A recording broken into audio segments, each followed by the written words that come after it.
The Tampa Bay Buccaneers win at home 16-13 over the LA Rams. Tom Brady has the game-winning touchdown drive at the end of the game.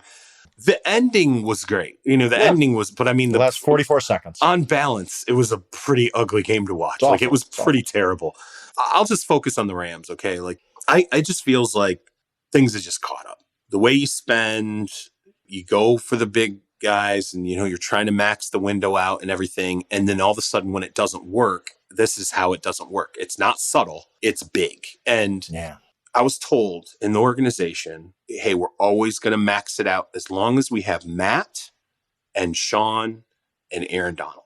Those three guys, as long as those three guys are on the roster and playing at a high level, we will consider our Super Bowl window open. We will do everything we can to continue to max out that Super Bowl window as long as we possibly can. I do believe, though, and I will say this, I think that when that window closes, especially with Matt Stafford, I definitely will look at Sean McVay and wonder if he hangs around, because this is just not going away with him, and him not being a guy who wants to coach till he's 70, let alone his maybe mid 40s. That's what I wanted to ask you about, because I'm kind of kicking around this idea. The Rams are 3-5. They had 206 yards in this game, and 69 of it came on Cooper Kupp's touchdown. Other than Cooper Kupp's touchdown in the first half today, they had 35 yards on 26 plays. Right. They needed one first down at the end. They could not get it. How much of this falls on Sean McVay? We have really not talked about him. And here's a guy who, right after the season, all these stories come out. Sean McVay's considering retirement, Fox, all this kind of stuff.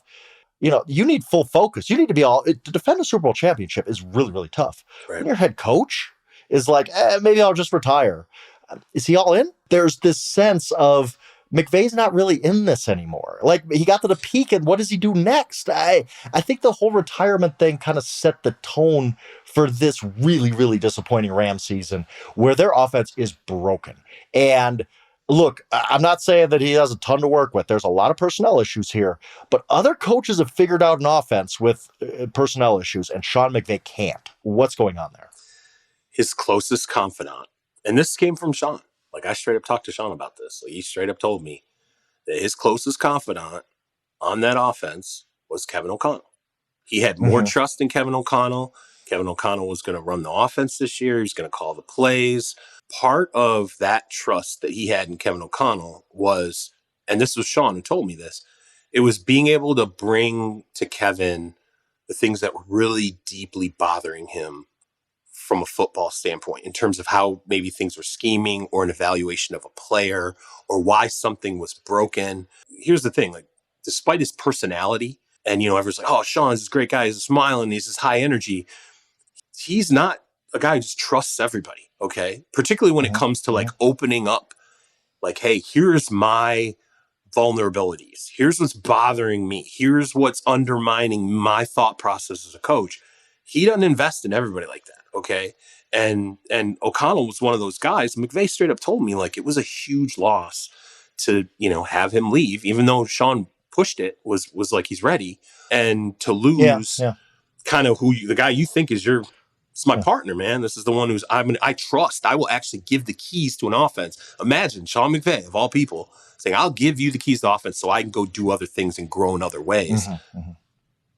Whatever the case. And you've written, the best stories about McVay probably of anybody. So that's why I wanted to really ask you, because we haven't really held McVay's feet to the fire for this very often. He's supposed to be the offensive genius. He's supposed to be the next great coach. He's going to break down Shula's record because he's going to be great until he's 70. And this is a bad year for him. And it's a bad year for the Rams. And kind of until further notice, they're kind of irrelevant too. Like, I just don't really see their season going anywhere.